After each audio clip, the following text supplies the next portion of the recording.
স্ক্রিনে যে একটা মেয়ে দেখতে আছেন, দেখেছেন সেই ভিডিওটা একটু কিছুদিন আগে ভিডিওটা ভাইরাল হয়েছে। কিন্তু ভাই কিন্তু আসলে সে একটা মেয়ে নয়, সে একটা ছেলে। সার্জারি করে কিন্তু সে ছেলে থেকে মেয়ে হয়ে গেছে। তা দেখে কিন্তু তার বাবা কান্না করে দিয়েছে লাইভে এসে। লাইভে বসে কিন্তু কান্না করেছে, তার ছেলেও কিন্তু তার পাশে বাবা কিন্তু সেখানে কান্না করেছে দেখে। এই ঘটনাটা হয়েছে একটা আমেরিকায়।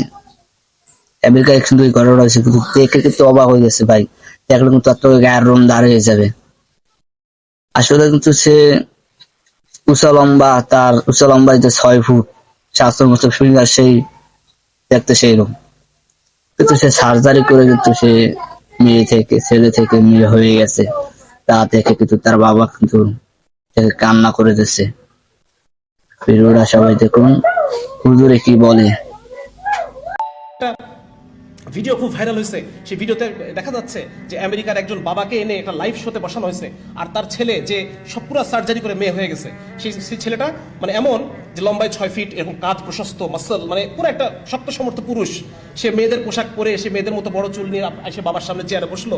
সেই ছেলেটাকে দেখে বাবা হু হু করে কান্না করতেছে যে আমার সন্তান এরকম হয়ে গেল, আমি বাবা হিসেবে ব্যর্থ যে আমি আমার সন্তানের কাছে আইডল হতে পারলাম না। আজকে এইভাবে কান্না করার জন্য আপনারা প্রত্যেকে প্রস্তুত হন। আজকে এই ভিডিও যে যেখান থেকে দেখতেছেন, যার বাসায় সন্তান আছে, আমার একটা ছোট্ট বাচ্চা আছে, 7 বছর 4 বছর, আমি জানি না আমি তাদেরকে কোন দুনিয়ায় রেখে যাচ্ছি। আমি জানি না আমার মৃত্যুর পর আমার সন্তান সে কি হয়ে যাবে, আমি জানি না সে কি আসলে মুসলমান থাকবে, সে কি আসলে নারী থাকবে, আমার মেয়ে শিশুটা কি নারী থাকবে কিনা, আমার ছেলে শিশুটা পুরুষ থাকবে কিনা, আমি বলতে পারতেছি না।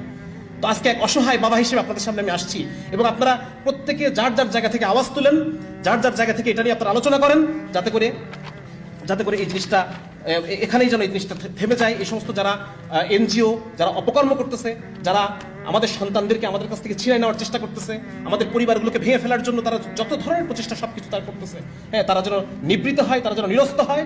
এই জন্য আমাদের সবাইকে ঐক্যবদ্ধভাবে কাজ করতে হবে। এই ভিডিওটা শেয়ার করে দেবেন। তাই কি বলো, দেখো কিন্তু আমার ভিতরে একটা আমার গায়ের রুম দাঁড়িয়ে গেছে। ভাই ভিডিওটা শেয়ার করে দিন প্লিজ ভাই।